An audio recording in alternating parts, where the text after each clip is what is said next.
Welcome guys, and in this video I'm going to show you how you can check ink levels for your Epson EcoTank L3000 series. So it goes for all L3000 series, it doesn't matter what the last number it is.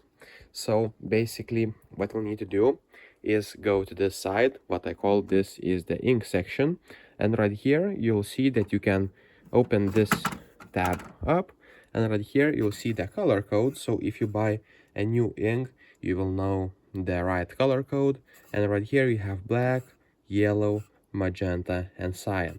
If you want to refill, just open, and as you can see there's some paints left on this tab here with the magenta and all other colors.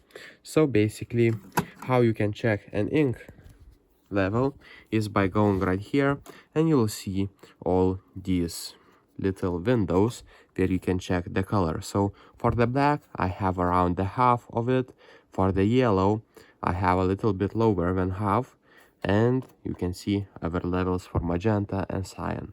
So that's pretty much it guys. If this video was helpful, please make sure to subscribe to Guide to Everything, comment down below for the algorithm, and see you in the next one.